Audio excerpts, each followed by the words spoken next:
Come on, Annie. Let's go to the movies.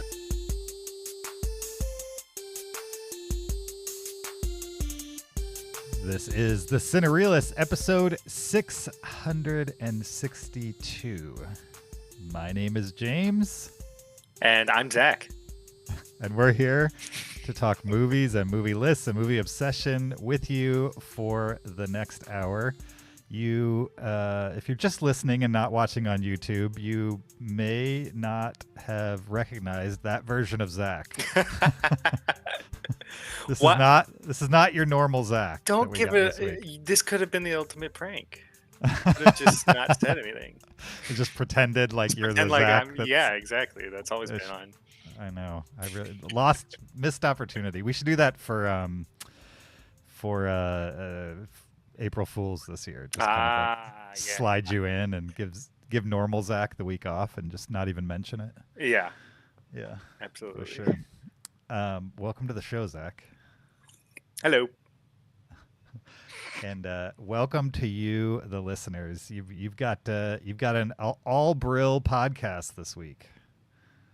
Oh yeah, have we ever done one where it's just you and me? I don't think we have. I don't think so. Nope. That's weird. I was looking through my old laptop, Zach, like really old. Like this is like maybe the last time I used this laptop was 2015, so almost 10 years ago. And I broke it out because one, it's just sitting there. It's like a giant paperweight, weighs like 5 times what my current laptop does. But I keep it around because I know there's files on that laptop that like I haven't archived anywhere. Yeah. Like old photos from our old vacations and stuff like that. And so I was like, you know what? I'm going to break this out. I'm going to start pulling stuff off of it so I can basically throw it away because nobody wants this thing. You know? Yeah. It's done. And I found podcast files from that podcast you did with your cousins. Oh my gosh. No. So the question is, do you want me to keep that or should I burn it? I kind of do. Okay. I think it'd be great. I'll put it on Drive and give you a copy of it. And if you want to keep it, you can save it to wherever you want to save it. And, awesome. And it'll be, well, how old were you when you did that? Do you remember? I think I was a freshman in high school, maybe. Yeah. I want to say I was still in school. Right. We tried because it was at least 10 years ago that you guys tried that. Yeah. For sure. A long time ago. If you're a new listener, Zach is my son. Hello. If you didn't know that. But longtime listeners will know your voice because you've been on the podcast a couple times. The last time was on episode 577 in April of 2023. Can you believe it's been over a year? Wow. It's been like a year and what was it for? I don't even remember. It was for the Super Mario Brothers movie. Or the Super Mario Bros. Period movie. Yeah. It is a good piece. And we also ran down our top 10 movie bros. Yes. Okay. I remember. Yep. But your other claim to fame on this podcast is being the Sonic guy. Yeah. I say that. I'm honored, but also being a Sonic fan has its ups and downs. But not to give too much away, this movie I feel was a really big up. So nice. Awesome. Well, I'm looking forward to talking to you about it for sure. Yeah, you've reviewed the first 2 Sonic movies with us, and now you're reviewing the third with only me because the other 2 guys just couldn't make it to the theater in time. Yeah. So it's the holidays. They released this on a crazy time. I feel they put this against Mufasa. Yeah, it does seem like that is not the right weekend for this movie from a box office perspective anyway. Yeah. I mean, the other 2 did good, and the second one did better than the first one, so who knows? It'd be really... Sure. I think it'd be cool if this movie did better than Mufasa. Probably not, though, but... I'm sure it's going to do fine in the long run. It just, like, last weekend, not this past weekend, or the one we're currently in, but the weekend before, like, almost nothing came out. Yeah. And so it feels like they could have gone one weekend earlier and not had that direct competition. Yeah. But they didn't do that. And so it came out. We saw it. We're going to talk about it this week. We're also going to talk the movie Flow, which is an animated movie that is getting a lot of Oscar buzz in the Best Animated Film category. So I wanted to check it out. I pushed you to check it out too because I want somebody to talk about it with. And so we're going to talk those two today. Before we jump into those, I need to remind you there's a video version of this podcast on YouTube. Go check it out there. Search Cinereelists and watch while you listen. You could also support the podcast on Patreon, patreon.com/Cinereelists. You could leave us an Apple Podcast review, 5 stars only. Do that if you have an iPhone in a few minutes. You could also send us a listener email to heyguys@cinereelists.com, REEL with an S on the end. Send a comment, a question, a list suggestion, a movie suggestion, any of those kinds of things, and we will read your email and discuss it on a future episode. Zach, are you ready to talk Sonic the Hedgehog 3? Yes, please. Yes, please. All right. We're going to get into it right after this clip. Wow. Are you guys seeing this? He looks just like you. Impossible. You're a colorful bunch. Excuse me? Why do you look like me? I don't look like you. You look like me. Why do you look like me? Hey, you know what? I'll ask the questions, new hedgehog. Who are you? Why do you look like me? This is a waste of time. Walk away before you get hurt. Whoa, easy, buddy. We don't want to fight you. Actually, Sonic, I would like to fight. Not now. Why don't you stop throwing cars at us for a second and come down here to talk? You jumped out of a gun helicopter. There's nothing to talk about. All right, then. Enough! Knuckles, no! Let us talk without fists!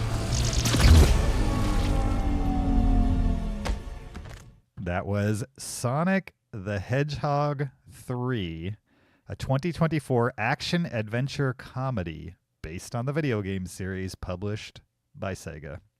This one was directed by Jeff Fowler and stars Jim Carrey, Ben Schwartz, Kristen Ritter, Natasha Rothwell, Shamar Moore, James Marsden, Tika Sumpter, Colleen O'Shaughnessy, Idris Elba, Keanu Reeves, and amongst others, although that might be all of them.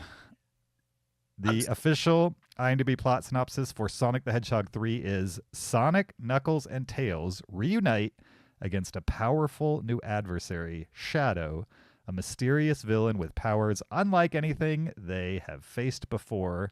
With their abilities outmatched, Team Sonic must seek out an unlikely alliance. All right, Zach, what did you think of Sonic the Hedgehog 3? It was great. It was great. First off, good on you hitting Colleen's name right. Did I pronounce it right? That's right. Yeah, Colleen O'Shaughnessy. So you know that name. I've never read that name in my entire life. She voices Tails, and she has been the voice for Tails in almost everything for a very long time. Nice. She's like the only video game voice actor that they got for the movies. She did Tails in the last movie too. Okay. I guess they just can't. She's just kind of irreplaceable for Tails. Sure. Yeah, and I guess they could have gone out and gotten like a named actress and like recast the voice, but they already have Jim Carrey, so what does it matter? Exactly. You know what I mean? Exactly. That's pretty much the biggest draw from like a historical perspective. Clearly having the voice of Tails is helpful for hardcore fans like you. Yeah. But for normal people, I think Jim Carrey and the Sonic character are the draw over even Ben Schwartz. Like Ben Schwartz, you and I know his name, but like not a lot of people know his name, I would say. Which he is kicking butt as Sonic. As far as the fans and stuff go, like everyone loves Ben Schwartz's Sonic. All these characters have had like a lot of different voices except Tails. But people really, really like all the voice acting, all the casting, all the choices so far with all the characters, Sure. especially Keanu as Shadow in this movie. Oh my gosh, Hmm. that is perfect. If you're not gonna pick like his typical video game voice actor, if you're gonna pick like a big name movie star, Keanu is like the first name that I would think of to play Nice. Shadow. And he seemed like through all the interviews and stuff, he seemed really pumped to play Shadow. Sure. Kind of like because Shadow's like dark, brooding. He doesn't really Moody. moody. He doesn't really pull his punches or anything. So Right. Keanu's voice just kind of matches and fits him pretty well. Nice. Um, I don't think I've ever played a Sonic game with Shadow in it. it's yeah, he's kind of the first game he was in was Sonic Adventure 2, which was on the Dreamcast. Okay. Um, That's and like the first one that was kind of like 3D-ish, right? not the very first one, but that kind of like era is where that all started. Sure. Um, and that game is a big fan favorite. A lot of people, a lot of like modern Sonic fans would probably put that as their favorite. That's probably the game everyone played the most of as a kid. Okay. And there's a lot of similarities with that game with this movie, and a Mhm. whole lot of differences too, which kind of caught me a Mhm. little off guard, but kind of welcomed it. I think probably the biggest one was in the movie Jim Carrey's Eggman. He Mhm. finds his grandfather, Gerald Robotnik. Um, and Gerald in the games is like the scientist that kind of helped create Shadow. Okay. But in the games, he's a really good guy. Like he just wants the best for humanity. He's not trying to harm anything. And in this movie, he's like the ultimate supervillain. Sure. He's like worse than Eggman. Yeah. In the movie, which was a weird choice at first, but I mean, I think it fits with Jim Carrey. He needed a character that was even more villainous than Eggman. Okay. Especially when you're like 3 movies in. It couldn't just be Eggman again. Yeah, It had to be like Eggman plus somehow. I agree. Yeah, Yeah. it had to be. Before we get in too deep, I think we should warn everybody that we're going to talk open about this movie. Like, we're not really going to worry about spoilers. We're not going Yeah. to like go out of our way to spoil anything or anything like that. But it's Sonic. You know, there's nothing crazy in the movie that's like spoilery that's going to ruin the movie for you Yeah, that I can think of. So, Yeah.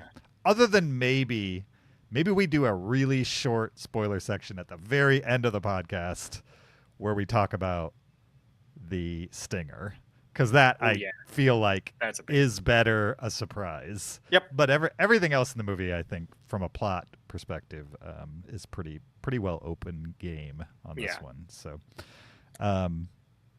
okay. So you enjoyed it. What Oh, yeah. did you enjoy about this one? I remember Sonic 2. Correct me if I'm wrong. Just my vague memory of what both you and I thought about it is I thought that anytime humans were on the screen, I was not digging it. Yeah. And anytime Sonic and his crew were on screen against Robotnik, that's when the movie was fun.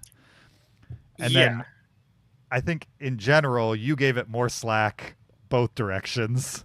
Like you were more okay with the humans, but generally, I think we all kind of agreed that like the humans aren't really even necessary in these movies. Is that right? Yeah, and in this movie, I don't know, it kind of feels earned at this point, in my opinion. It feels like the human characters that they use in this movie are like plot relevant and deserve to be in the scenes that they're in. Yeah, and I didn't feel like they were inventing things in order to cram the humans in. They Like they didn't invent a 25-minute long wedding scene in the middle of the movie. That was the big issue with part Yeah, 2. Was like the wedding scene where you left all the Sonic action to go be with humans that aren't really that funny or interesting. You never really leave the Sonic action in this movie. No. And that was really good. I feel like they learned something from Sonic 2 and put it into action in this movie with that. For sure. Yeah, this one was pretty like relentless with the action, I would say. Yeah. There wasn't too many moments of like discovery or slowdown. It was like kind of plot, action, set piece, plot, action, set piece, like boom, boom, boom, Yeah. boom, over and over again. For sure. Like the only times it slowed down at all was giving moments for Jim Carrey to just kind of take the stage Yeah. and be his wacky self. Yeah, exactly. Which I don't mind that one bit. Jim Carrey he was really good in this movie, I think. No, absolutely. I think And I think it helped that in previous films, whenever Jim Carrey, the first one, they're just kind of setting everything up, right? There's like a little bit of Jim Carrey wackiness, but he's still a bad guy, and they're trying to hold him back story-wise so that every time he's on screen, he's menacing, right? Yeah. And then in part 2, you get even more Eggman, but it's still split between like all these human characters. And Eggman and Sonic aren't really on screen together very much. Yeah, 100%. And so you get a lot of like back room little sketches between him and his assistant type of thing, which was fine. That's the part of Sonic 2 that I liked. You know what I mean? Like the Sonic stuff and the Eggman stuff I liked. Yeah. In this one, Jim Carrey gets what I feel a ton more screen time than he got in the other ones. Absolutely. Right? Okay. Absolutely. It's not just my memory failing me. It felt like a lot more, right? Of Yeah. Jim Carrey. Yeah, totally. On top of him just being on the screen more, there's 2 of them. Yeah. Yeah. So it's there's a lot him of Jim and- Carrey. There's like him and an older, even wackier version of him Right. also on the screen at the same time. And they're they're both. It's weird because it's the same actor playing both characters, but them interacting with each other was probably some of my favorite parts of the whole movie. I love Absolutely. Eggman with Gerald is great. Yeah. Even in the games, like Eggman doesn't really interact with Gerald a lot. Gerald is like dead when Eggman is alive in the game. So to have like kind of Eggman kind of meeting his grandfather is kind of a little bit of fan fulfillment. It's nice to see that. Even if it's not the same Gerald, it's still pretty cool. Yeah. No, I enjoyed that about it for sure. That was probably my favorite thing about it, is just seeing Jim Carrey cut up. Yeah. You know, times 2 basically. And like the first half an hour or so, once they introduced Gerald, and you got to see like extended sequences of those 2 on screen together, just kind of riffing back and forth. For a little bit, I was a little distracted at how good it was, like just from an execution standpoint. I felt that too. Like the makeup of the old Robotnik of Gerald was like not great, I would say, but good enough to make it very easy to distinguish which one is which. Helps to have like, big white mustache versus a brown mustache, but and then them going back and forth, but like it's obviously they filmed one and then filmed the other, you know what I mean, and combined them, but it was done so flawlessly and interestingly, where they're like spinning the camera and managing to get to have the 2 interact more than just stand on 2 sides of the screen and like fake it, traditional style. I was just real impressed with how they did that. I don't on a technical level, I don't even know how they do that. There's one scene in particular that was like they're both just moving around constantly through this one frame, and it never once occurred to me like, hey, this is the same guy, and they're just kind of like he's doing this in 2 separate times, and they're just splicing it together to look like it just looked like 2 actors doing it together. It was weirdly cohesive. But for sure, really good. It wasn't until they did the gag where they look directly into the camera and break the 4th wall and say it's kind of like the one person playing 2 roles. From that moment on, I stopped thinking about the technical aspect of what we were seeing. You know what I mean? I just I don't know if that was intentional, but it definitely worked that way for me. I feel like they got that elephant out of the room, and they're like, all right, now you can suspend your disbelief. You can stop thinking about this. We've acknowledged it's Yeah. it's weird and cool that we're doing this. You know Yeah. what I mean? Yeah. I liked that bit a lot. And I also felt like in previous Sonics, Jim Carrey was trying to do Dr. Robotnik, and occasionally he would slide in old school Jim Carrey weirdness type of thing. Yeah. Only if it fit the character. Whereas in this one, it felt like he was Robotnik for sure, but also he just did what Jim Carrey felt like doing. Yeah. You know what I mean?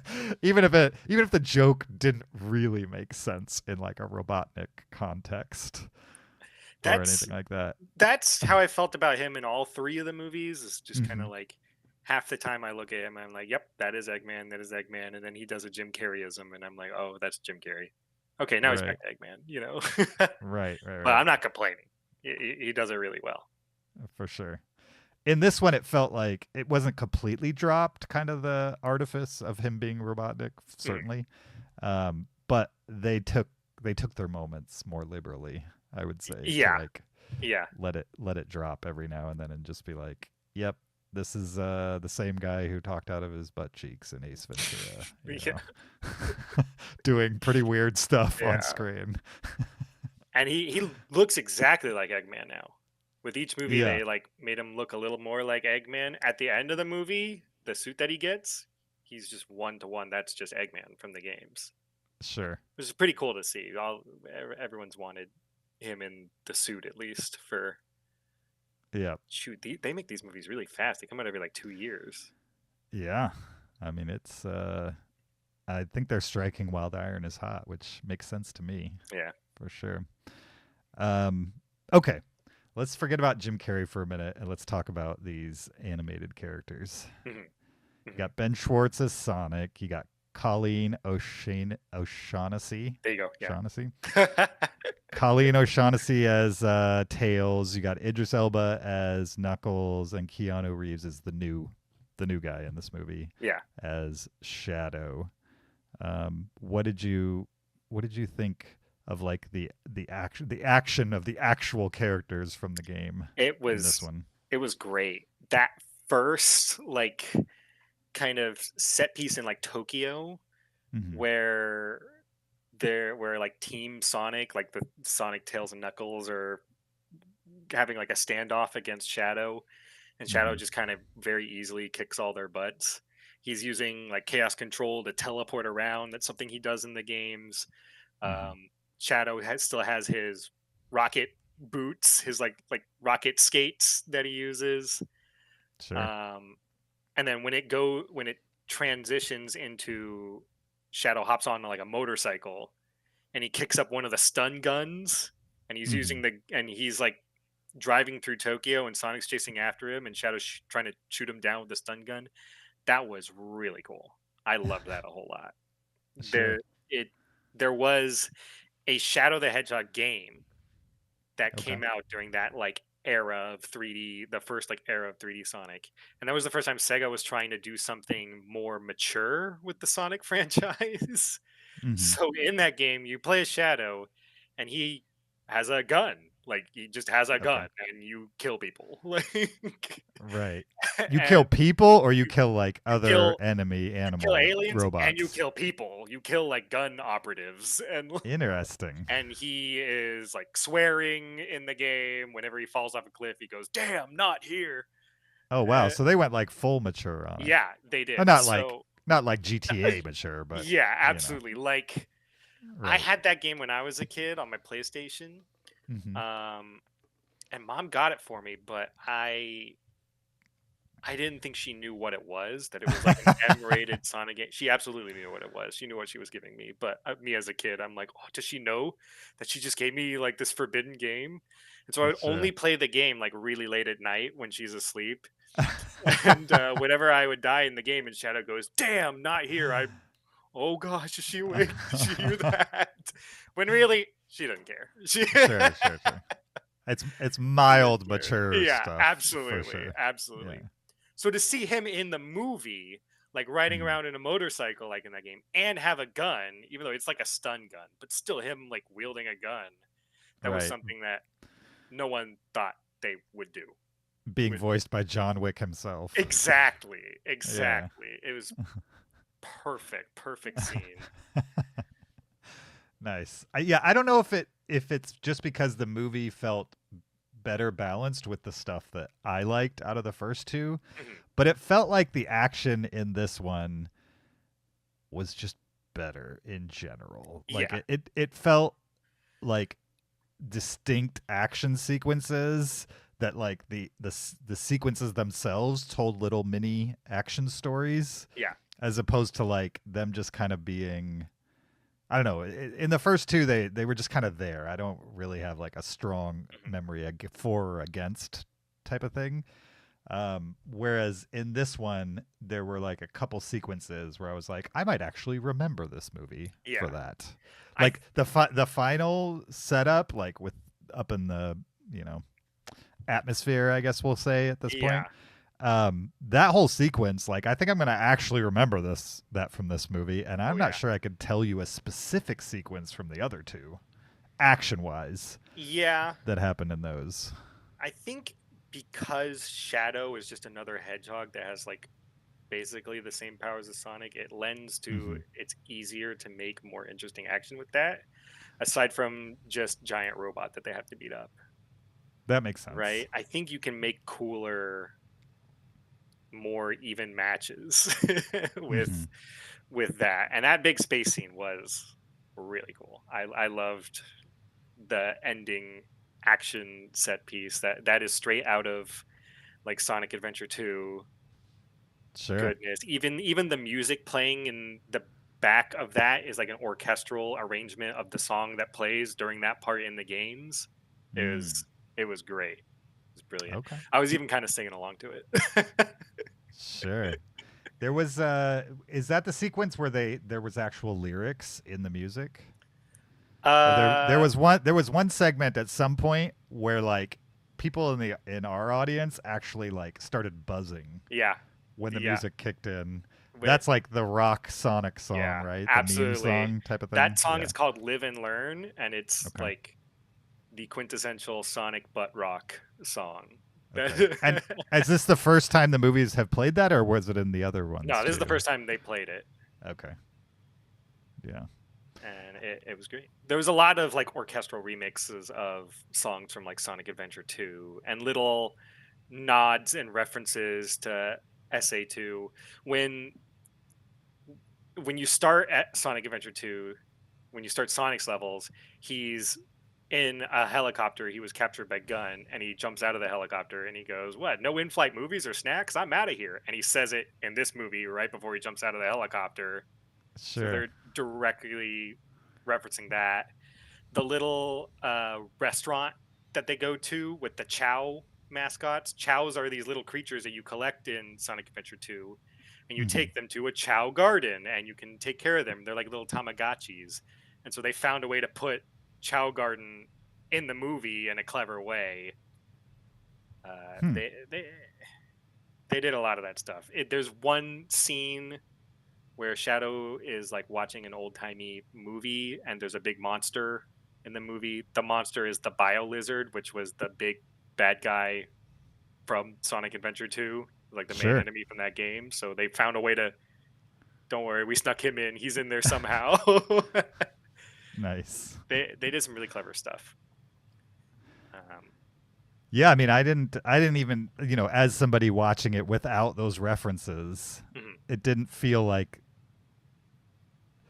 I didn't catch those things, but they seemed natural. They didn't seem like crammed in there just to make hardcore fans happy. Absolutely. You know what I mean? Like they either came and went and had an effect on me, or they didn't. But they didn't distract from somebody who didn't know those references from enjoying the movie, type of thing, which is always the challenge. There was a Alien movie that came out this year, Alien Romulus, that has a line from the second Aliens that they crammed into that movie for some reason.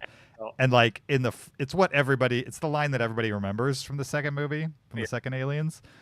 And everybody loves it, and that's why they crammed it into Alien Romulus. But it makes no sense where they put it in Alien Romulus. Like, it's literally like nonsense that the person would actually say that in that moment. Yeah. And so, fortunately, there's nothing I detected in this movie where they do that. So Yeah. it's good. I am curious about one thing from the movie. Okay. Shadow's backstory. How Mhm. did you feel about that whole storyline with Maria, the little girl, and they're I at thought it was good. the base? Yeah, you thought it was good? The reason why I thought it was good, as somebody I did who too. I thought it was co- great. Sure, who comes at it without any real knowledge of the lore of Shadow, for sure, Yeah. is one, I'm not going to say I cared or like shed a tear or anything, Yeah, me either. but at least there was an attempt made to frame why this guy is doing what he's doing, right? Mm-hmm. And get you on board with the idea that, one, he's super powerful and you should be concerned about him, right? Yeah. Concerned that he's going to do something that's going to, like, kill Sonic or whatever is going to happen.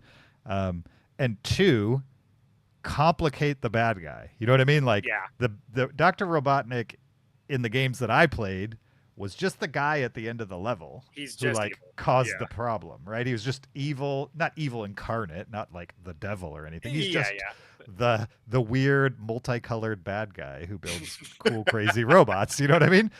And I kind of feel like in the first two movies, maybe they set, a baseline for this, but it still kind of felt like Robotnik's just kind of like this one-dimensional villain that, is just going to get you through the movie and then into the next one type of thing.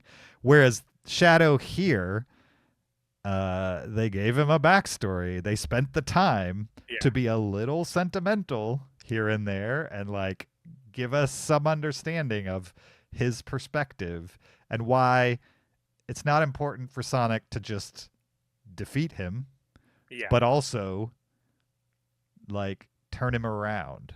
Yeah. Type of thing. Absolutely. And I appreciated that. Like, he wasn't just like a lost cause thin villain. He was like bigger than that. Yeah. And they actually took the time in a kids movie that is intentionally going as fast as it possibly can, right? Like, there's certain segments that I would normally complain and still think, like, as an old guy, I'd rather them just slow it down a little bit. But there were moments in this where they're just going from one section to the other and they're, like, telling jokes super fast, and I'm just kind of like, okay, I understand what's happening, but, like, can we just, like, take a beat to, like, actually tell a joke instead of, like, speeding through the joke type of thing? Yeah. But in those moments when they're telling Shadow's backstory, they definitely took their time, and it worked for me, for sure. How did you feel about it? It was great. It was great. Okay. And Shadow is like the fan favorite character for that reason that you explained earlier. Is like, he does have layers to him. It's not just he's just evil. There's reasonings behind his choices. He's not 100% a good guy all the time. He's not 100% a bad guy all the time. He's just kind of doing things his own way, and you see why he does that just based on his backstory. Sure. They didn't include. They used to live in a thing called the Space Colony Ark, which is what that laser at the end of the movie looks like. Okay. So they used to live in a space colony, and the reason Maria was there is because she had some rare disease, and only, like, being up in space, like the zero gravity or something, kept it in line. And also in the games, the gun operatives break in and they kill Gerald, and they also, like, shoot and kill Maria right in front of Shadow. And in the movie, they don't shoot a little girl, obviously. Right. I mean, they I'm find a kind way of to shocked. kind of shoot a little girl. I'm shocked they did that even in a video game, even like a mature video game. Is like absolutely. they rarely shoot little kids in video games. There's a reason why GTA has no children in it. Yes. Yeah. Exactly. In the games, they have, like, shown flashbacks and explained that story a couple times through the games, like the whole Maria storyline, and it always ends with a gun operative pointing a gun at her and she dies. so it was kind of a meme within the community of like, oh, I can't wait for Sonic 3 when Maria gets shot. We're all gonna cheer. So I've seen images. Some movie theaters are putting like little posters in front of their theaters, being like, "Hey, look, don't cheer when that part comes up." Like other people are trying to watch the movie. Sure. I went to the Sonic Symphony Orchestra a couple weeks ago. They big orchestral concert of a bunch of Sonic songs, and they had a big screen showing gameplay and like cutscenes of whatever song they were doing, like whatever part of the Sonic ethos that's happening in. And they were playing a Shadow song, and they were playing the cutscene with Maria, and then when it happened, everyone in the auditorium cheered. Nice. It was very dark, but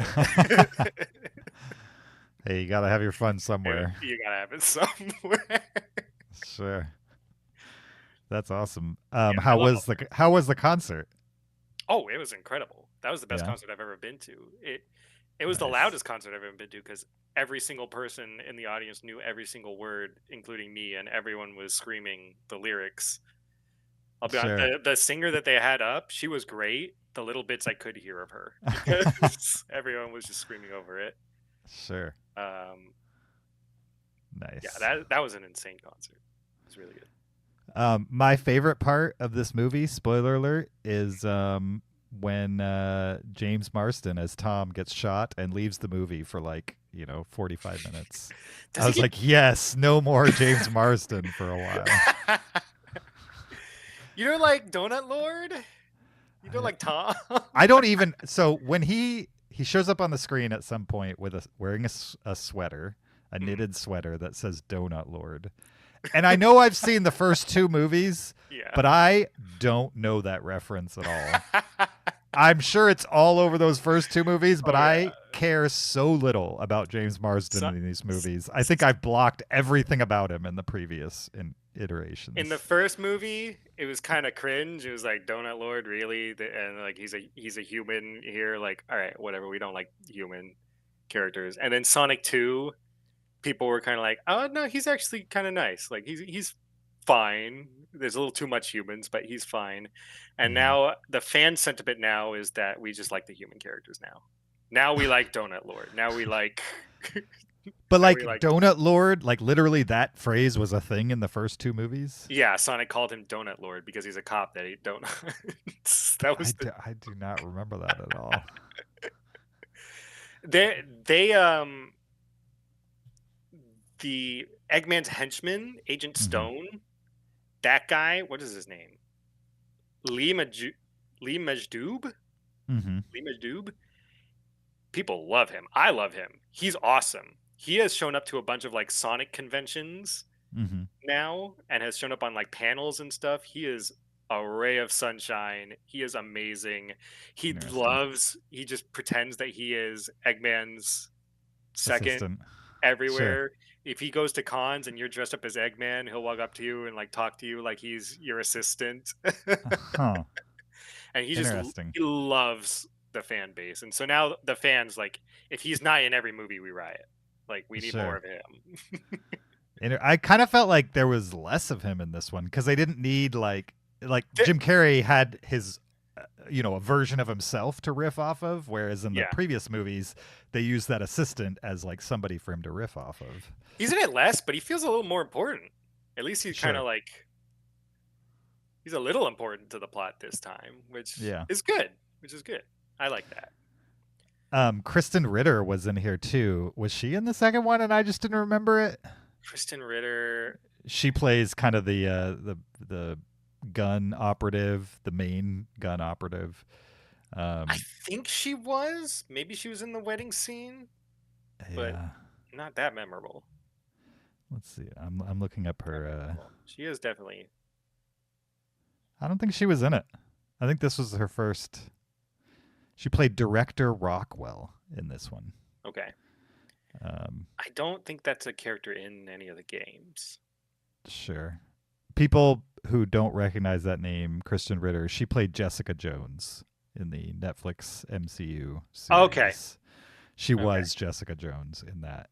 And she was great in that. That's like one of two Netflix MCU, or not technically MCU, but whatever, Marvel related things that were actually good on Netflix.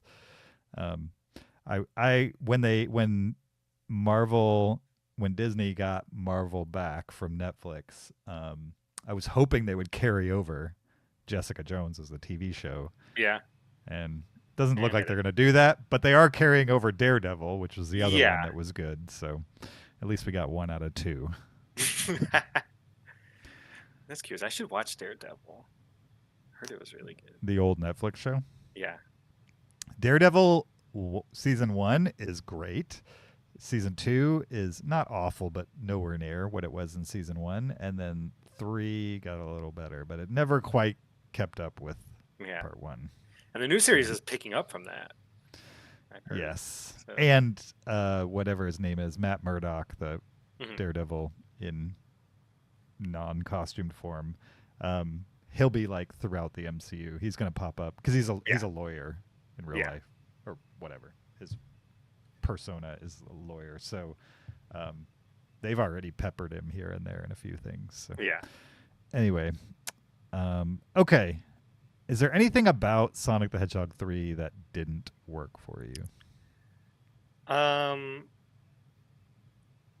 So I mentioned earlier that there was a reference to the bio lizard, the like big lizard monster. He was in like a little movie that Shadow watched for a couple seconds. In the game, that final scene where Sonic and Shadow are super and they're flying through space, going after the big weapon in space, the bio lizard is there, and that's really the threat. Is like they're fighting the bio lizard in space. I would have preferred that, aside from them just kind of fighting a bunch of robots in space. Sure. But it didn't take too much out of that final scene for me. All I really wanted to see was Sonic and Shadow super just kicking butt and blocking that laser. That was big too, because that's also from the games. Okay. Nice. What else? Not enough tails. Like the little there wasn't bit of, a lot. There wasn't a lot of tails. There wasn't a lot of tails.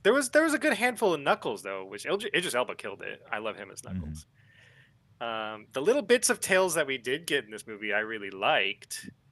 Like the part where like Knuckles breaks open the door and throws Tails through space, and Tails is trying to like catch Sonic. I need more like Tails and Sonic being buddies.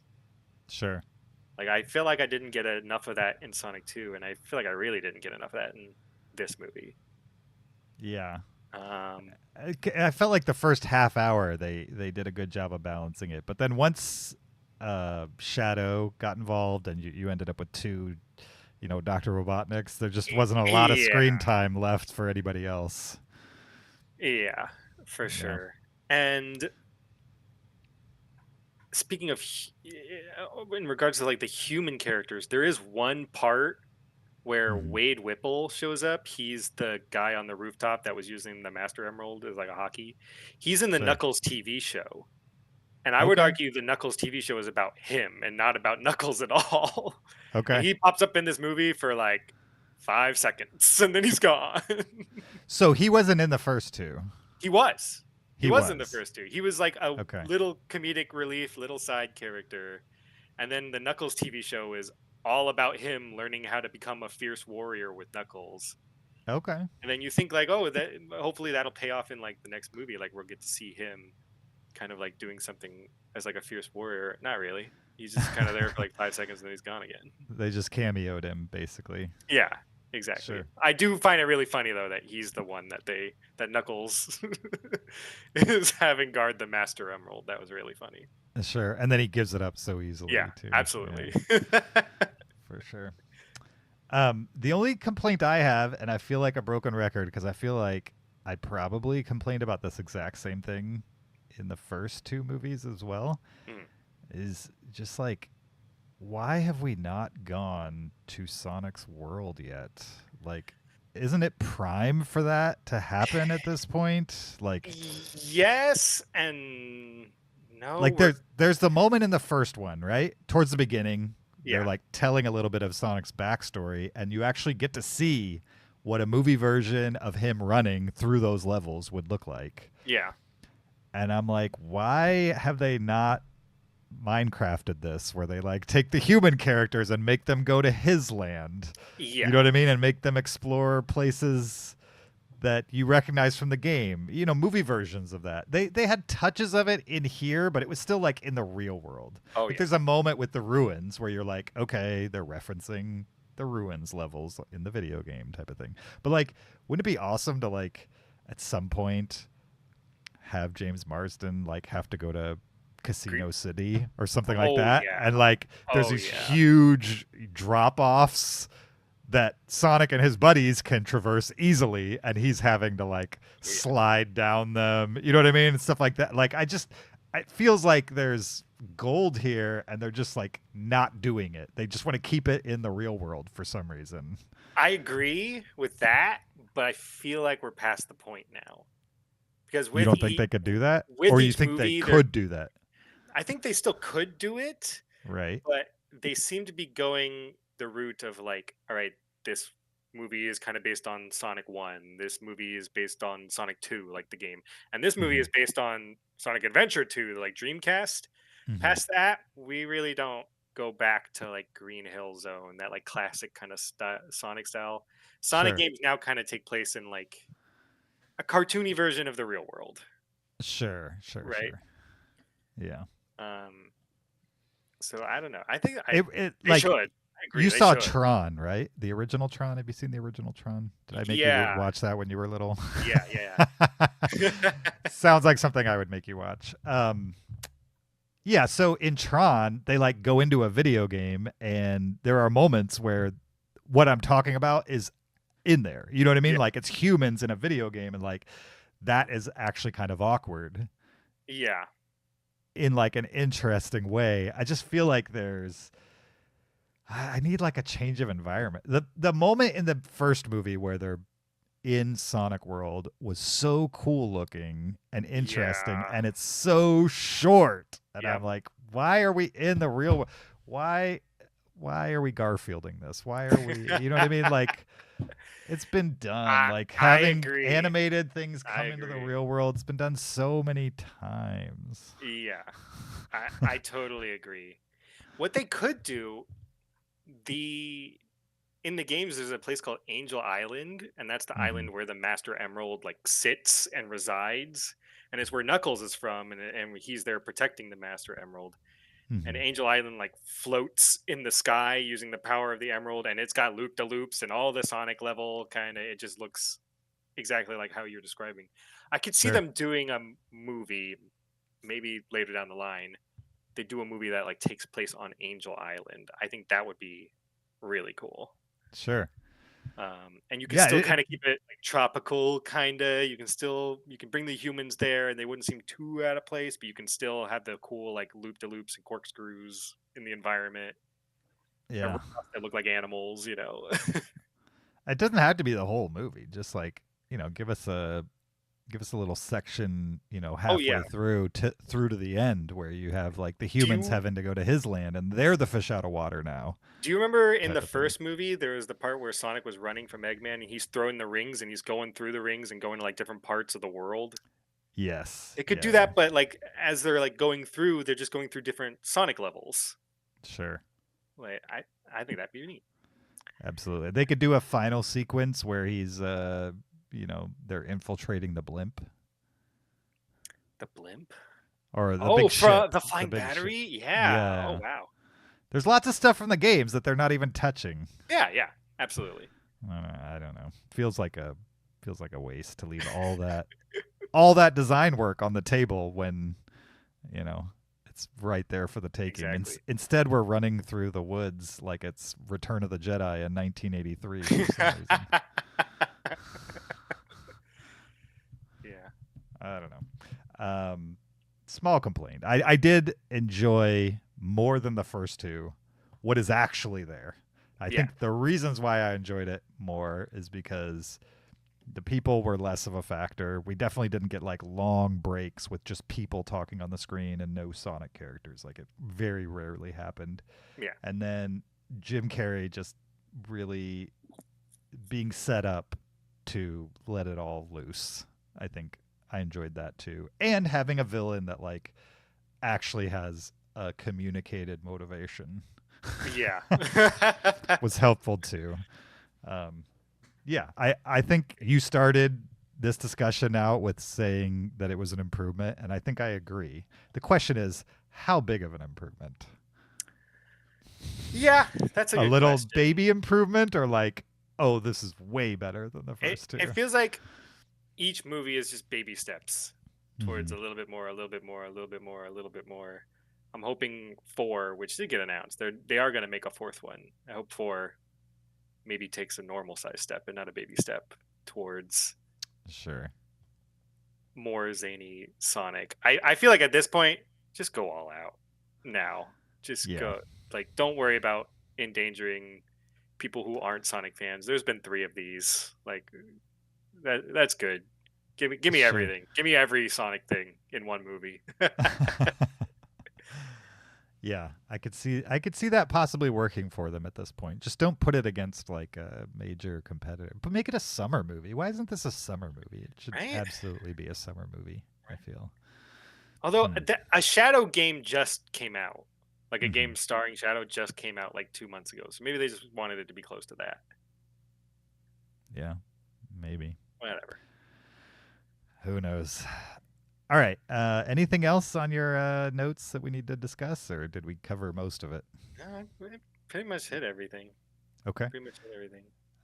So we'll add a little spoiler discussion at the end of this episode. So if you're really Yeah. dying to know what we think about the Stinger, stick around for that at the end of the podcast. Before we move on, we need to letterbox rate this. That's 5 stars out of 5 stars. 5 being the best. What are you going to give Sonic the Hedgehog 3? Probably like a 4.5. All right. Yeah. I gave it a Pretty like 3.5.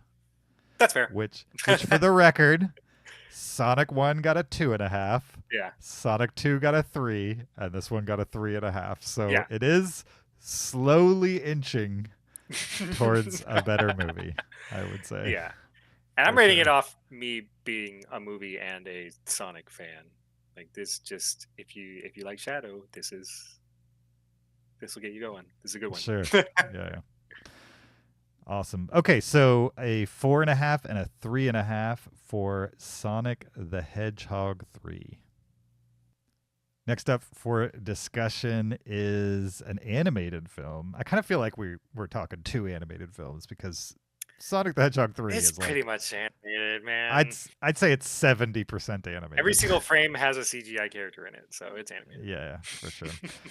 If it doesn't have a CGI character, it's a CGI background or Yeah. something. You know what I Yeah, mean? There's yeah. I doubt there's a frame in this movie that doesn't have something touched by a computer in it. Yeah. But so yeah, this one is really truly an animated movie from beginning to end. It's got a lot of Oscar hype, and so I wanted to see it. I wanted to talk about it with somebody, and so Zach and I are going to do that. We're going to get into this movie. It's titled Flow. Right after this clip.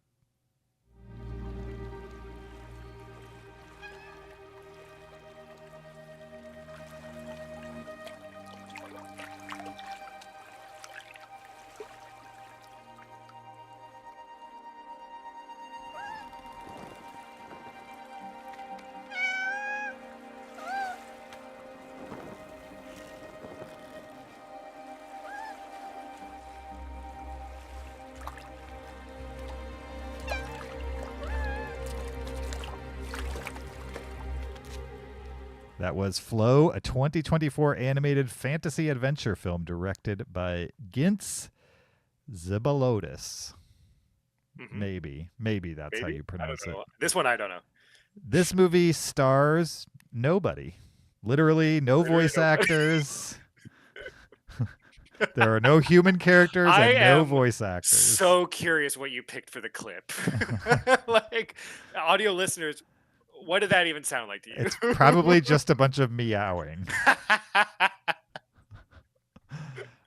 Flow is let's give him the IMDb plot synopsis. Cat is a solitary animal but as its home is devastated by a great flood, he finds refuge on a boat populated by various species and will have to team up with them despite their differences. So this is the Albanian entry for Best Animated Film. It's a movie that has no dialogue whatsoever. It only features animals, and these animals go on an adventure. And I think there are things you could spoil in this movie. Like maybe we don't talk about what actually happens in the movie, because I think that's what the movie has to offer. Certainly, is absolutely. like some of the action set pieces and Yeah. like the basic premise. Even I'm not sure we should spoil. I think what you've said is all the Good spoilers enough. we can Okay. really Right. You had me watch this. All I knew was the title. Right. I told I you to knew go was- in cold and not And that look it was up. animated. Yeah, exactly. Right. And And I think I I'd also say- told you what I had heard about it, because I hadn't seen it at the time either. I heard somebody gushing over it on a podcast where they were talking about underseen movies from 2024 that they wish got more attention. And this person said that it reminded him of the first time he saw a Miyazaki movie, in that while animated movies are not original, they've been happening since the 20s, basically.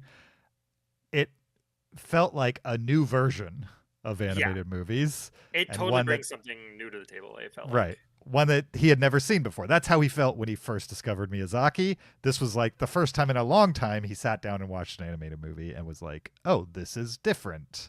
It's, not revolutionary from other perspectives, but the package together is new and interesting. So that's what got me interested in it. And I got you to watch it, and we watched it. And what'd you think about it? Oh, it was great. I loved it. You liked it. Okay. Yeah, I really liked it. You said there's a lot of like Oscar buzz around it and stuff, so you would have to compare this to The Wild Robot. Sure. I guess. That's We've seen probably its both, biggest competition.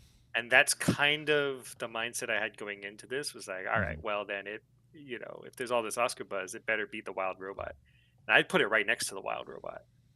If you ask me what was the best animated film of this year, I'd be like, I can't pick. It's between these two. For different reasons. Sure. But also for similar reasons. The animation in this is great, I thought.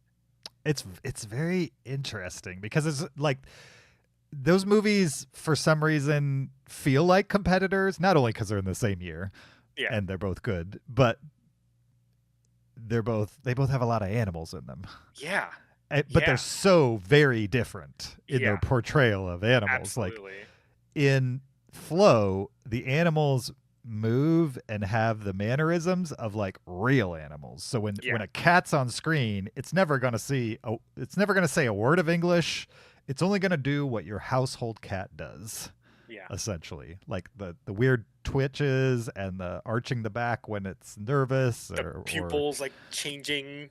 Right. Based on like its mood. Yeah. And then on top of that, there's this like video game-ish cell-shaded style to the animation itself. Yeah. That lends itself to it not having to be perfect. Yeah. Like I almost felt like the movements of the animation were more realistic than the actual visual of the animal. The art style reminded me of like it takes bits from Wild Robot, it takes bits from like Spider-Verse, from these non-Disney animated movies that have come out over the past like decade that have been popping off, that have been doing really well. This kind of takes I can see inspiration from them, but in a way more artistic way, if that makes sense, in a way more serious and more grounded way, but it's still animated. It's still kind of cartoony, but yeah, like you said, like the animals move like real animals. They sound like they clearly just took sound clips of actual animals, what the animals' noises would be, and used those. Yeah, I read on Wikipedia that all of the animal noises are recorded in the wild, like you theorized, except for the capybara. Capybara or whatever. because the actual sound of a capybara is like super shrill and annoying. Yes. And so yeah. they replaced they came up with their own sounds. Actually, I think it's some other animal that they replaced it with. I forget what they said. But that was the only one that's not like specific to the animal. I thought it kind of sounded like a pig.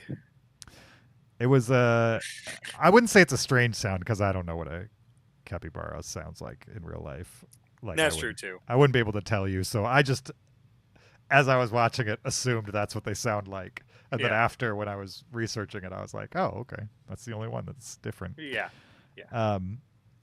Yeah, and we don't have to go too into the animals too, because I kind of feel like that's a spoiler too. Even that is like that's too far. Right, like probably telling people there's a capybara in this, even though that's really early in the movie. So yeah, that's weird to be like. By the way, there's this animal in the movie, and that's kind of a spoiler. Yeah. Yeah. This movie reminded me of Homeward Bound. I don't know if you've ever seen that. Do you know what that is? Okay. I've definitely heard of it. I haven't watched Back in the day, 90s, maybe late 80s, they made an adventure movie with a dog and a cat where they like have to go from one place to another, and they literally filmed a dog and a cat and then like edited the footage together to make it seem like they're on an adventure. The dog and cat don't talk to each other. There's no weird CG. It's literally a practical dog and cat that was trained to like jump over the rock and then run into the house, and you know what I mean? Like yeah. And I loved this movie as a kid, and it kind of stood the test of time just because there's like nothing super dated about it. Like I said, the dog and cat don't talk, so yeah. Other than like it just looking old, the story was solid. Anyway, it reminded me of that. It's just like the animated version of that, and you have the animals doing things occasionally slightly elevated over what they could actually do. Yeah. I would say. Yeah. Because like, but it was always for a good reason. As specific as the animation was to make the animals feel like they're acting realistic, they're doing things that they could realistically do in the real world, occasionally they went a little above and beyond what I think a cat would know how to do. For sure. Yeah.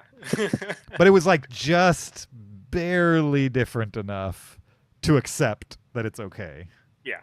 In this world. And I thought that was interesting that they did go right to the line and then put like one toe over it. Yeah. Just enough. And on top of that, there's like a fantasy vibe to the movie. Kind of, yeah. What I kind of like, as I was watching it, I was like, this would make a killer exploration video game. Like, I don't know why somebody hasn't made this as a video game yet, because it feels like a trailer for a video game, just like an 85-minute trailer. In like 1% of the way, they kind of have. Have you heard of a game called Stray? I have, but that's like, isn't that all like urban? It's urban, but there's like, it's a lot of like you are playing as a cat. Right. You're just a normal cat, and you're kind of on your own little adventure as a cat, and you're piecing together your own personal story, but there's probably some bigger story in the background that never gets explained, never gets touched on even really. But that's probably my favorite part about this movie, about Flow, is that there's so much of it that you think like while you're watching, you're like, there's something bigger happening in the background of this, but it's never explained and is all really left up to your imagination. Sure. To kind of fill in, all right, why is this happening? Why is this happening? Why is that there? Why are these things happening? What happened to cause all this to happen? Without spoiling anything, that's probably the best way I can explain it. No, there's definitely like a bigger world event happening. Yeah. That is the impetus for everything in the movie. But the movie's not really about that bigger world. Exactly. Thing. Yeah. Exactly. It's a much more personal story about this little cat. Yeah, it's a survival film, really. Yeah. About the cat. Yeah. And I really enjoyed that aspect about it, and oddly enough, didn't find myself distracted by the fact that they're not giving you details on Yeah. that bigger thing. Yeah. Probably Sure. because what was happening to the cat was like, I got so attached to the cat that when bad things happened, I was like fully invested. Oh yeah. In this cat. Oh yeah. And his crew. You know what I mean? Like I was fully invested in everybody coming out of this, for the better. Yeah. And it's a movie with no dialogue featuring an animated cat. You know what I mean? Like, Yeah. and Exactly. the other thing that blew me away has nothing to do with what we've talked about so far, but it just blew me away was the water in this. Oh yeah. Like Crazy. it's 3D rendered. It's a 3D animated movie, like Pixar, and DreamWorks style, but it has its own unique like cell shaded look. And other movies have had water, certainly, but this had like a lot of water, and every time the water was on screen, it looked kind of amazing. Yeah, I agree. And with the water and with just like backgrounds, backdrops, any scene of the cat like running through a little forest or something, like it's insane the backgrounds in this film. Yeah, the camera work too. Oh like, yeah. The environments were more detailed than the animals, which I thought was an interesting stylistic choice. And the camera work was like really kinetic. It like constantly, except for certain moments that we won't talk about, it was very flowing. It would like circle characters, and it might be because there is no like dialogue, and this is the first movie I think I'm watching where it's like that. This is the first movie where I watched it and I noticed the camera work, where I was like, that is impressive. That's an impressive shot, quotations, animated film to animate. It's interesting, the angles and everything that how they chose to show certain scenes. I never even once thought in a movie like that's pretty interesting camera work, but this movie made me think of that. Yeah, absolutely. And then there's definitely like some emotional moments in this too that I was kind of surprised by. Maybe we need a spoiler talk on this. It could be a short one. Yeah, but I kind of need to talk about two specific things that I do too. Say. I think we're thinking of the same two specific things. Sure. It's definitely trying to be an emotional story. It tries to tug at your hearts at certain spots, right? And it does it very well with no dialogue. Yeah, and you definitely stick with the cat through. Yeah, like other animals come in and out of the frame, and I did get attached to some of the other animals too, but you stay with the cat throughout, and whatever happens to the cat, you're with him, and did you get the vibe that it was like a kitten? Like it's definitely not a full kitten, like a young kitten, but maybe like a 1-year-old cat. Yeah. One or two, like a real young cat, I would say. Yeah, I agree. I think the cat maybe had a different life before this movie happened. Sure. No, definitely. Right? We got to talk spoilers. We can't talk about spoilers. Come on. It's really hard. Go see it. It's good. Yeah. Go okay. So let's summarize this and letterbox rank it so we can get into spoilers. Yeah, I really enjoy this movie. I think if you're down for like contemplative, interesting, man, I'm gonna make this sound so boring. If you like good animated stories that have a unique spin, a unique take that is like very specifically, it's made clearly from top to bottom in a very specific way to get you on board with what happens to this cat, and then it pays that off multiple times in surprising ways. And I was just kind of riveted by the whole thing, even though it's kind of slow. Yeah. I think slow but short, which is good. I think if you have like preconceived notions of like what an animated film is, I think this is the film to watch to prove to you that it is art, and that Sure. this format can stand toe to toe with so-called like normal films, Yeah. And that there's like just so much um like Moana 2, which I didn't see. Might be great. I don't know. Yeah. I liked Moana 1. I like most animated movies. Yeah, absolutely. But sometimes, like, Moana 2 probably not all that different than Frozen from like a presentational perspective. You know what I mean? How they write them, how they animate them, how they market them, like it's all the same. This is just a reminder that like there's so much room in animation Absolutely. that is unexplored. Absolutely. I said it earlier, it does feel like this movie brings something new to the table. Yeah. At least in the animation field. For sure. Definitely. Feels really cool to watch.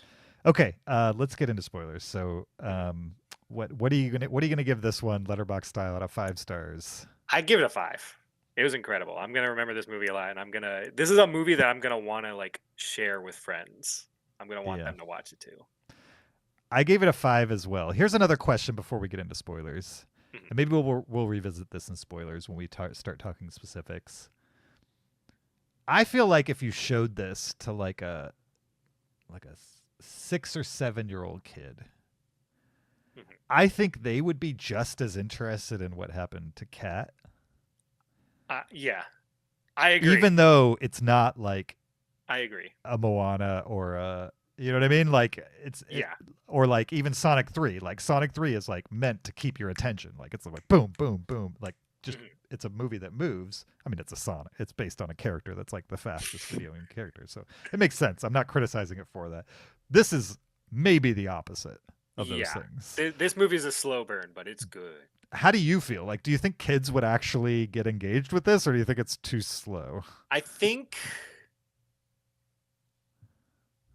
kids could enjoy this. I think you kind of need to be a specific kind of kid to like this movie. Sure. Do you think, while extreme things don't happen in the movie, do you think it's too harrowing? No, not at all. Okay. No, the first couple minutes of Wild Robot is way more harrowing than anything that happens in this movie. Sure. You probably haven't listened to that episode, but Zach had to leave the theater in Wild Robot because his kids were not having a good time with that movie in the first 15 minutes or so. That's great. So I'm kind of trying to feel out like whether I think Zach should allow his kids to see Flow. Maybe not his kids. His kids seem kind of... They're young. You're talking like 2 and 4. Okay, they're probably a little too young for this. Yeah. But... What do you think is the sweet spot? As somebody who doesn't have kids, what do you think the sweet spot is? If the kid is going to like elementary school, they can handle this movie. Sure. Okay.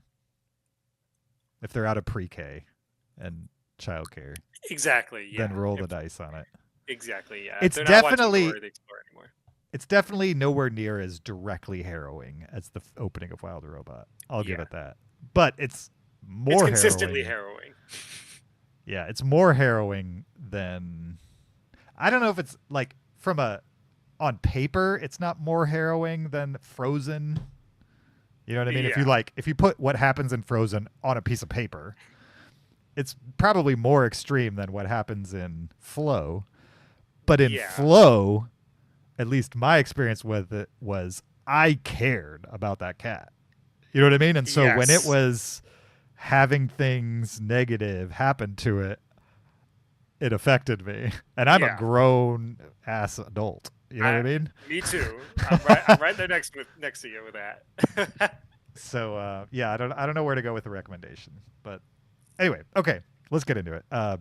2 5s for Flow. We will put a spoiler at the end of this episode after the Sonic the Hedgehog 3 spoiler. So if you want to hear more details about Flow, stick around for that. Thank you for listening to this episode 662 of the Cinereelists. We appreciate your listenership. Don't forget, There's a video version of this podcast on YouTube. Go check it out. Support us on Patreon, patreon.com. Leave us an Apple Podcast review or send us a listener email. Links to do any or all of those things are in the description of this episode. You could also follow the podcast on social media on Twitter, Instagram, Facebook, or TikTok at Cinereelists, or you could follow me on my personal Blue Sky, Twitter, or Letterboxd account at YoJRB. Zach, where can the listeners follow you? I'm on Twitter at BubbyZB, BUBBYZB. And you have a Blue Sky now. I should make a Blue Sky. I've heard nothing but good things about that. So maybe I'll do that with the same handle. Blue Sky's great. There's a lot of people that have moved over to Blue Sky. There's way less like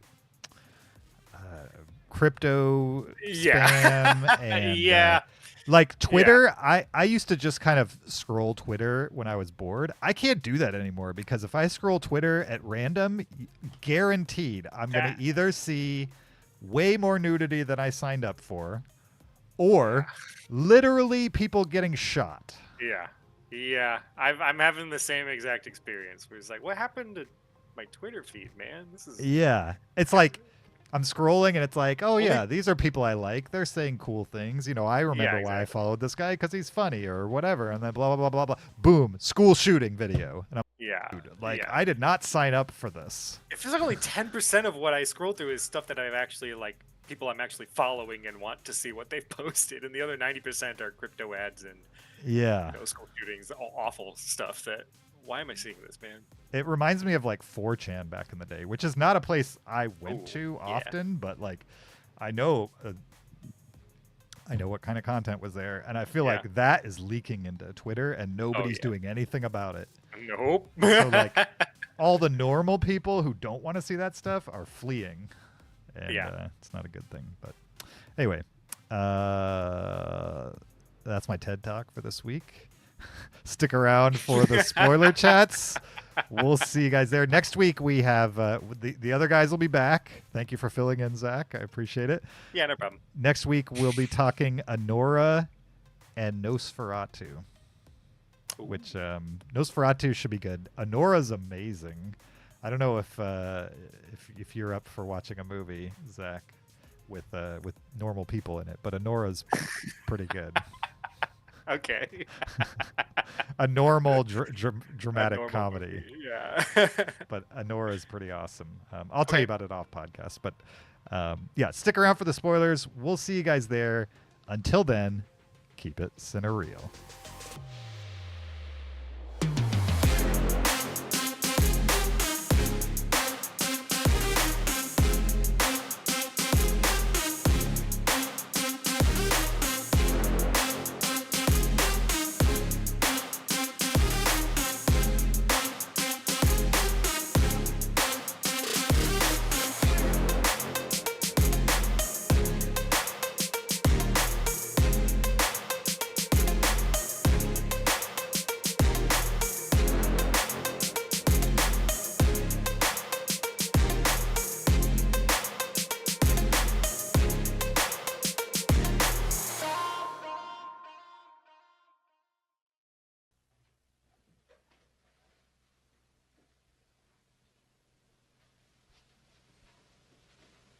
You're still here?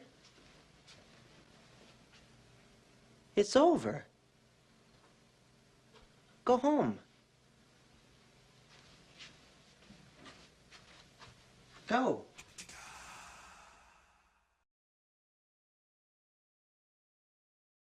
This is spoiler talk for Sonic the Hedgehog 3. That means if you haven't seen Sonic the Hedgehog 3 and you want to stay spoiler free, you should pause this and come back and listen to it later. Or maybe you've already seen the movie or you don't care about spoilers. If that's the case, listen on, because we're going to talk spoilers about Sonic the Hedgehog 3, specifically about the stinger at the end of the movie, because it seemed to get a pretty good reaction from you. Can you describe to people who maybe didn't see the movie what the stinger is and why it matters? It's so good. First off, it's Sonic and he's running through like a forest and he runs up to like a "Welcome to New York" sign, which is kind of like that. I don't Is that understand from the what game? I don't understand what they're trying to reference with that. If it is like a Okay. games reference, I mean, Sonic's been to like big cities before, like cities like New York and stuff before, but like Sure. nothing really makes me go like, "Oh, New York, really? That's where this happens." Like, Mhm. I don't know about that. But then Metal Sonic appears, which is this robotic doppelganger of Sonic, Mhm. who's more of a copy of Sonic than Shadow is. Okay. And Metal Sonic is a lot more completely heartless. It's literally a robot, right? Yeah, It's a literally a robot robot Sonic. designed to replace Sonic, to take It's like Sonic out and be Sonic, but work for Eggman. it's Terminator Sonic. Yeah, absolutely. Sure. And that's really cool. I when the first Sonic movie came out, it was my pie Mhm. in the sky dream to have Metal Sonic in the movies Mhm. because Metal Sonic is dope. I love him as a Okay. character. And this is also a cool way if they can't get Jim Carrey back as Eggman to kind of carry on that kind of villainy because Metal Sonic is just programmed to carry out Eggman's wishes. Like Okay. Eggman built Metal Sonic and designed him to just be better than Sonic in every way and to just like fulfill whatever Eggman's demands are. Sure. In the We should probably say before we get in deeper, like, yeah, with that context. So Jim Carrey said this part 3 was going to be his last Sonic movie. yeah, We all know money talks, so maybe he'll be back yeah. for 4. He But said that about the last one. let's live in a world where it is his last one, right? Yeah. Do you think this version of Metal Sonic is like something he created before the movie? Before what takes place in Sonic 3? Because like he died in this one. He died in part 2 and part 1 as well. So Yeah. you know, they can bring him back, but it's just interesting that they put this little stinger in that with a character that Dr. Robotnik created. Yes. So I don't know how they're going to tell that. And a thing about the game that Metal Sonic comes from is that it had an element of time travel in the game. So maybe Metal Sonic is just something Eggman made before the events of Sonic 3, and this is a Metal Sonic that came to the future or something.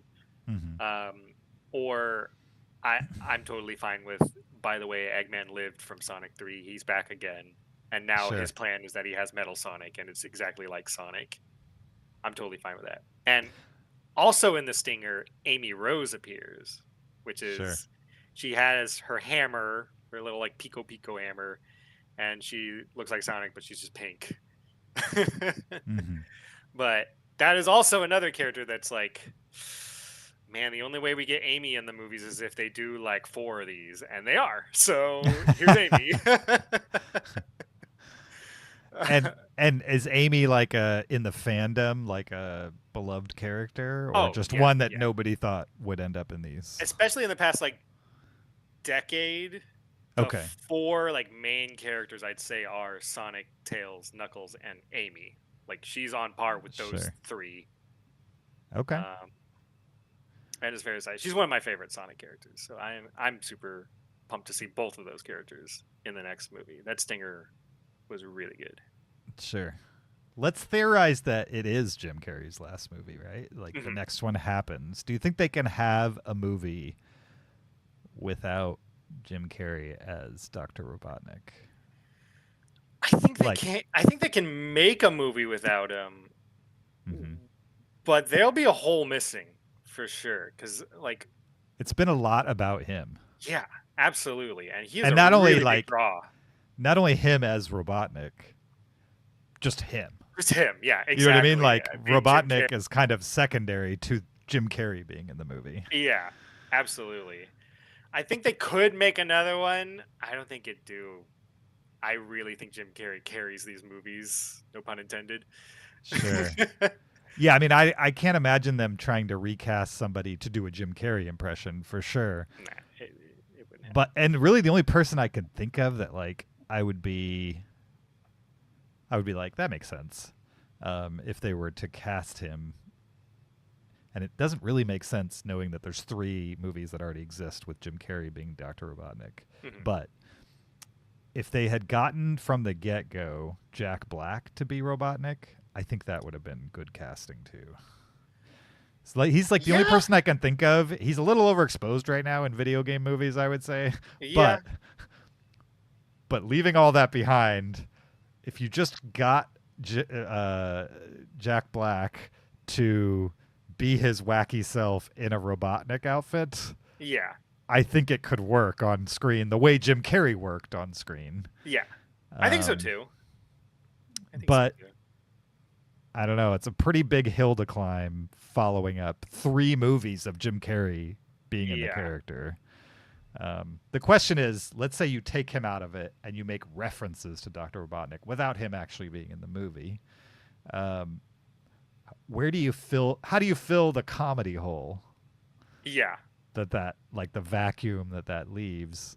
Like, absolutely. do you even try to fill it with another comedian, or do you just like fill it with action? My fear is that they'll try to fill it with humans. I don't want that. There are other villains in the Sonic universe aside from Eggman. Okay. But it is kind of like Mario with Bowser. It feels like you just can't really do a Mario movie without Bowser in it. He's like essential. Even if there is another villain, Bowser is there still somehow in every Mario game. So like they could there's a bunch of other Sonic villains they could pull, but none of them have the gravitas or the lore, the lore, the desire as Eggman. Like, you gotta have Eggman. If you're doing a Sonic movie, you gotta have Eggman in it, even if he's not the villain. Sure. In the games, are there multiple Metal Sonics, or is there only just one? There's usually just one, but like it's not out of the thought that Eggman could just make a bunch of them, you know? No, he definitely could. I was just curious if in the game that's a thing. In the games, Having usually more there's than just one. one Metal Sonic. Sure. In the route they could go Mm-hmm. For the next movie, in the comics, the new set of comics kind of takes place in a world after they've completely beaten Eggman. Like, Okay. Eggman's gone in this world. Sure. But the egg robots are still like being organized and are being made and are like attacking towns. Mm-hmm. And so there's this wonder of like, well, then who's controlling them? And it's Metal Sonic, and he is pretending to be Eggman. He's trying to carry out Eggman's commands, Eggman's desires, even though Eggman's gone. Sure. So that's a route they could go with Metal Sonic in the next movie being the big bad guy. It could just be like, this robot is literally just programmed to do what Eggman wanted to do, and it just does it better because it's a robot, and emotions and stuff don't get in the way. Sure. Interesting. Yeah. It's yeah. If Jim Carrey pulls out, they're gonna have some big holes to fill. I agree. I hope he doesn't. I really hope he doesn't, because I think if Jim Carrey pulls out, then it'll be the last Sonic movie for sure. I don't think it'll do nearly as well. Sure. Yeah. I mean, they'd have to replace him with like an equally big name, which would be tough. I mean, Jack Black. He's the only one I can think of that could be on screen riffing on his own.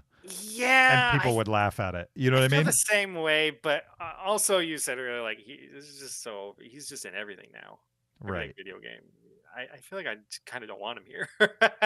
If For you sure. get Jack Black, have him voice Big the Cat.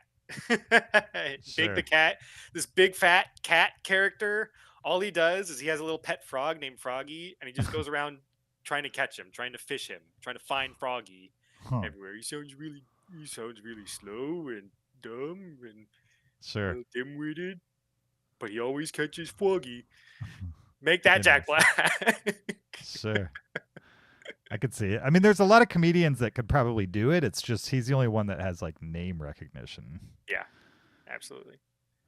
So we'll see. We'll see how it pans out. Anything else Sonic 3 related that we need to talk about? Spoiler-ish? I think that was the big stuff. That's it. There's so many tiny little references to Sonic games that there's too many for me to mention. I'd be here for like 2 more hours if I mentioned all the tiny little things that I saw and heard. I mean, it's cool that they injected a ton of stuff that like only the hardcore fans would know.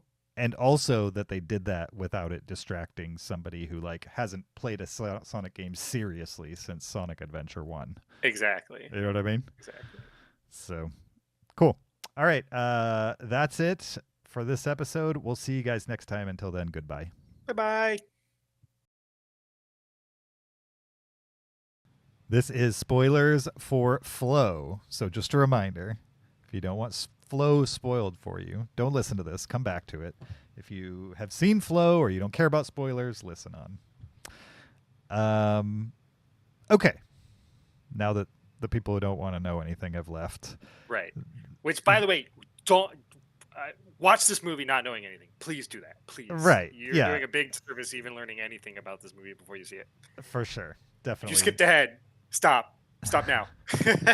So the big conceit of the film that they never really give you any clues to about as far as why it's happening is that like the world is flooding. Yeah. Like at the beginning of the movie, a big old tsunami comes in and you're just learning the cat. Like you've only been with the cat for like a minute before a tsunami sweeps it up and over the course of the movie, the water level just keeps going up and up and up, and it feels very much like a Noah's Ark type thing going on. Oh, yeah. Where like the whole planet is getting flooded. Yeah. Essentially. And it feels like it takes place in this post-apocalyptic Earth, not like Mad Max style post-apocalyptic, but like nature has taken over kind of world where there's no more humans. Like Right. it's just these animals that live on the planet now. These animals have survived somehow, but all the humans are just gone in one go. And it's not the flood that killed the humans. Like the humans are The already humans have just been gone. and then the flood happens like who knows how long the humans have been gone, but long enough that like the house that the cat lives in has signs of disrepair, we'll say. Yeah. It's not like completely broken down, but it looks like the humans have been gone for maybe a year, maybe a couple type of thing. I think so too. I think the cat maybe used to be a house cat and like a human had the cat as a pet, but then maybe all the humans died out somehow. Yeah. All in one go. And the cat has just kind of learned to stay within this area of the home that it already lived in and just has been kind of living off the land there. So when the flood starts happening, the cat is very concerned, doesn't want to leave where it is. Yeah. But it's got to go. It's being forced to get on this boat and get out of here. Right, because it's going to drown otherwise. Yeah, basically. Exactly. And so not only that, but the house that the cat lives in, whoever owned that house, whoever the presumed cat owner was, clearly loved the cat. Like the guy's guy or girl is an artist and has like, a half dozen statues of the cat that they carved in the front yard, and they carved like a giant version of it into the rock above the house. I thought that was interesting that was interesting. And they gave a context for the owner like loving the cat, basically. Exactly. That's a big little nugget for you of like to make you wonder what even happened before this movie even started. Sure. Part of that bigger story, but don't show you that. Show you just this small thing that's happening with this cat. And I think for a movie that doesn't have any words or human characters, I think that went farther than I thought it did until I started thinking about the movie afterwards towards endearing me to the cat. Like just basically showing without saying that like somebody really loved this cat. Yeah. You know what I mean? Like this cat is lovable. Yes. So like you're already concerned for the cat. The tsunami has already happened. You're seeing the cat go back to the house and curl up in the spot it clearly has made for itself. And then you're realizing that the owner's no longer there. And that the owner clearly loved this cat. Enough to carve statues of it. And then a capybara comes in on a boat and saves it. Right. Yeah. So the rest of the movie is like the cat gets on the boat and then the boat collects other animals. And they kind of like learn how to get along and learn how to be around each other on this little tiny sailboat, like maybe a 12-foot sailboat type of thing. Yeah, exactly. The part in the movie where like all the I mean, we're in the spoiler section. Sure. At one Say whatever you point, a want. dog gets on the boat, and then a little later, all the dog's friends get on the boat, Yeah. and that was a point where like a little pit formed in my stomach. I was like, oh no, the other animals aren't gonna like this. Yeah, for sure.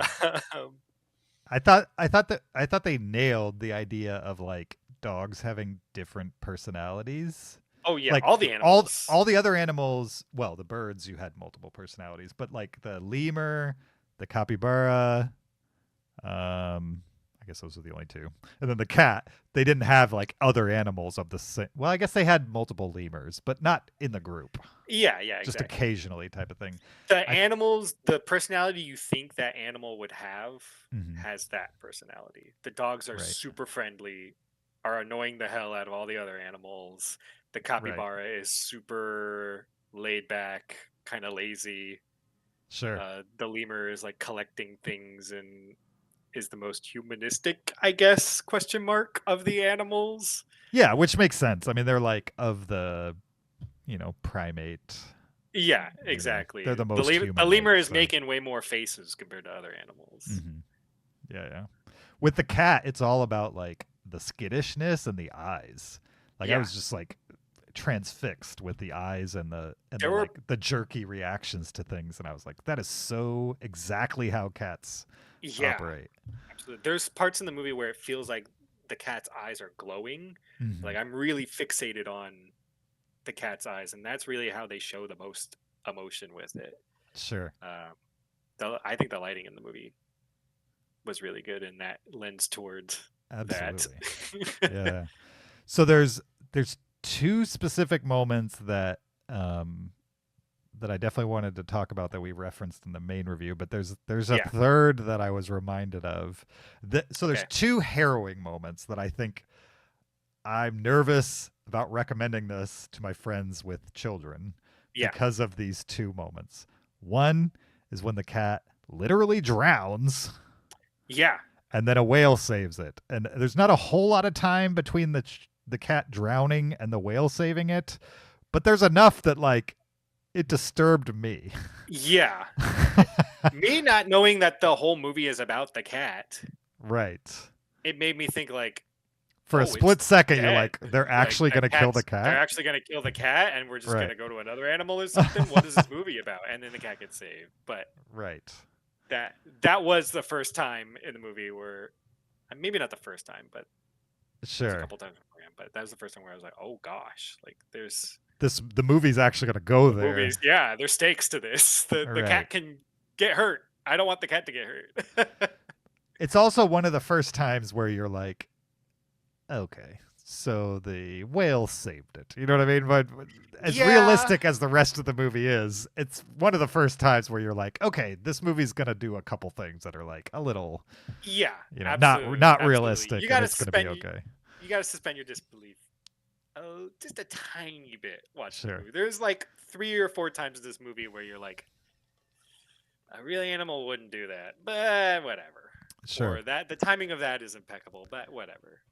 The other one that I found harrowing that makes me nervous about recommending it to people is the broken wing segment.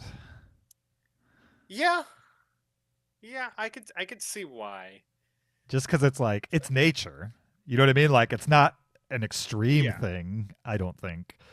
But it's also like just so laid bare and so clear that like this bird Yeah. is sticking up for the cat and then it's dominated by the other bird. And if it was just like the fight in the air, that didn't affect me Yeah. near as much as seeing one bird step on another bird's head and then having other birds hold it down while the bad bird breaks its wing.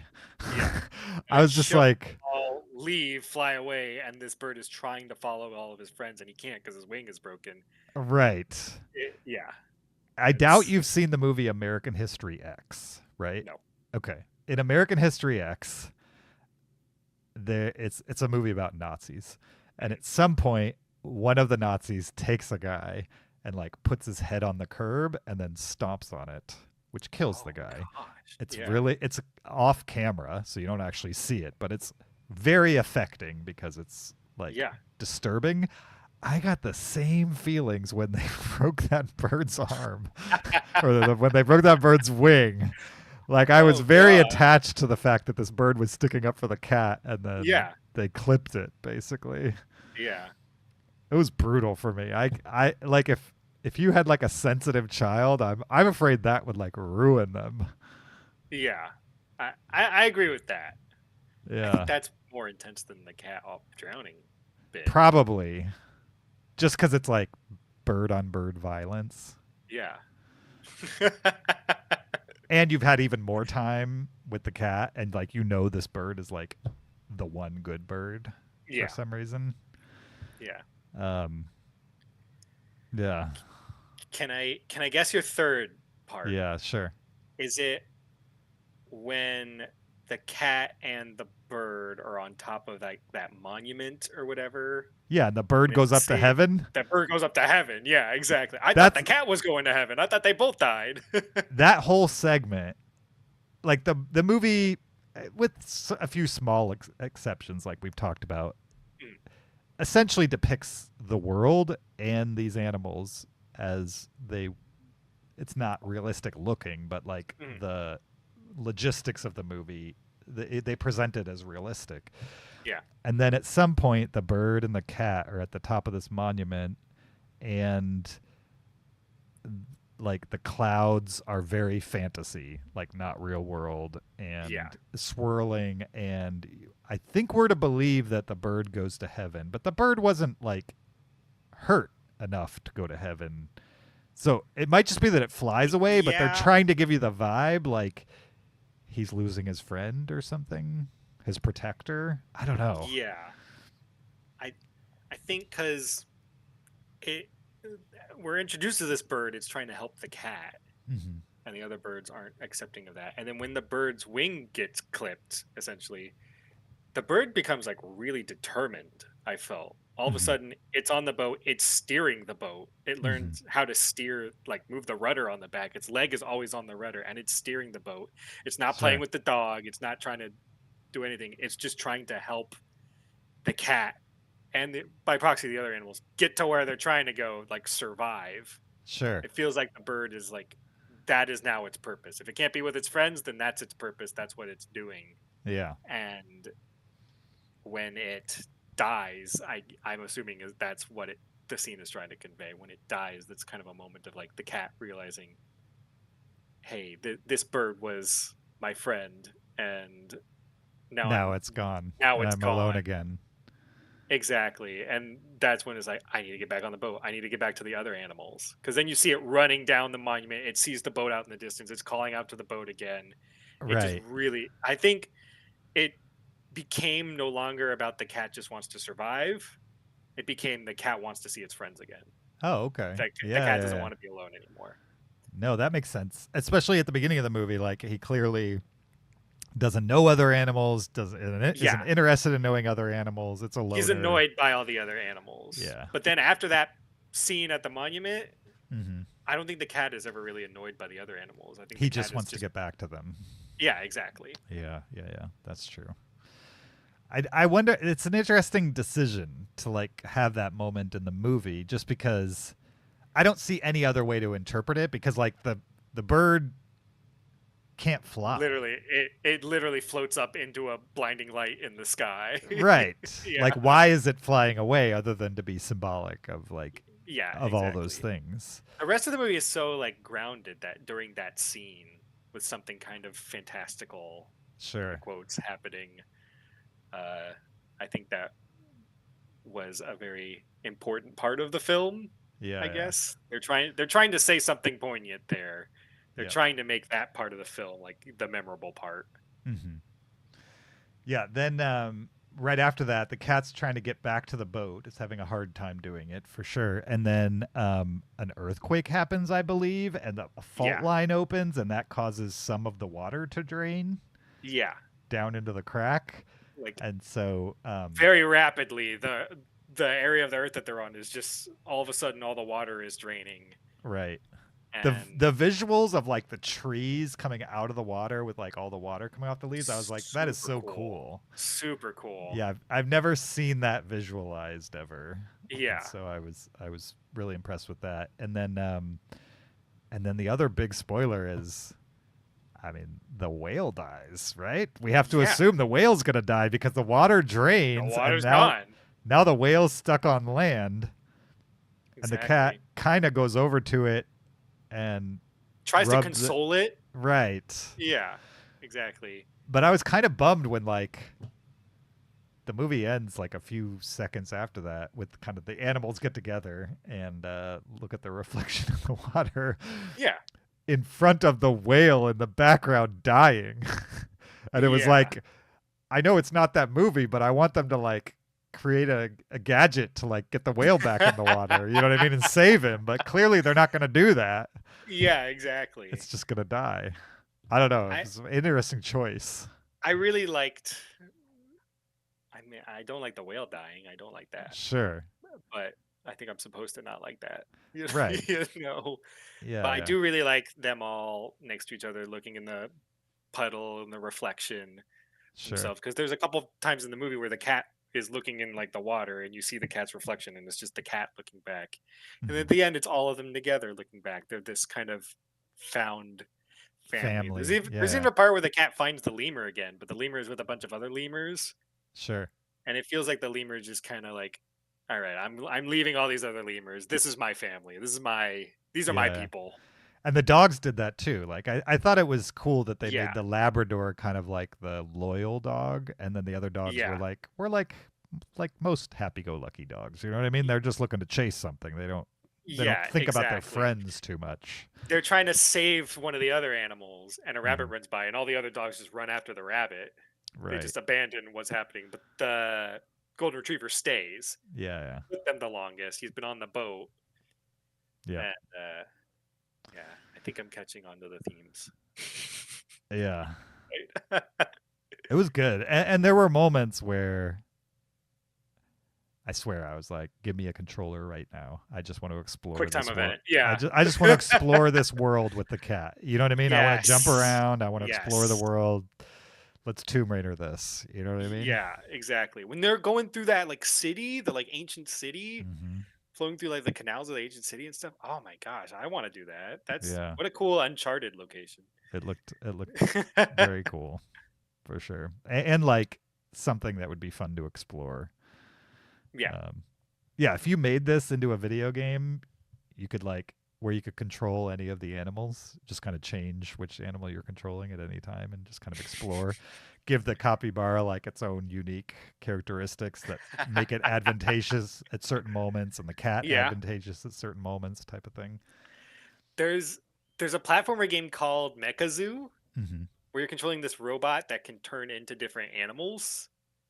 And that's the whole point, is like it's a platforming level. You turn into the frog to use your tongue to like whip to places. You turn into the kangaroo to be able to bounce and jump up to high places. You turn into the fish to be able to swim through water and stuff.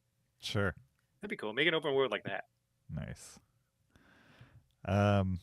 Okay, so let's final verdict this. If you were voting on best animated film this year, Wild Robot or this? That's very tough. I would probably give it to this, because I tend, in these kind of scenarios, I tend to lean to which is pushing the medium further, which is introducing more new things. And Wild Robot does a lot unique and does a lot new, I feel.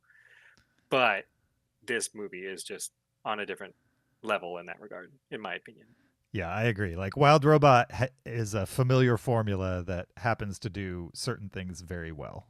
And it's, as an animated movie, one of the best of this year for sure. But this is so unique, and like this movie is not going to come along every year. Yeah, exactly.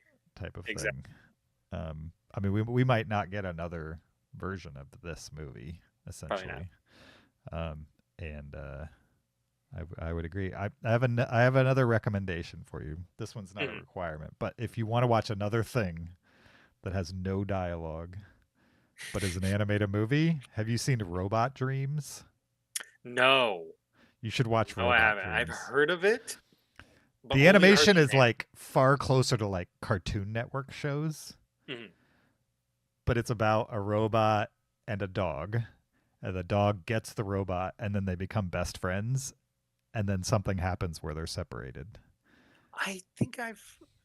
But there's no Did this dialogue. movie come out this year or last year? I think it was technically last year that it came out, but it was released in the United States this Is year. it French? Is that what it was? I've definitely think seen it's it French. before. I've seen it. I've seen the movie you're explaining. I should see that movie. I'm pretty sure it's French, but there's no dialogue in it, so it doesn't matter. You know? And Oh, it's set in New York City in the 80s. So it's like, Oh, cool. even though it's made by French animators, it's feels like a very American movie, I would say.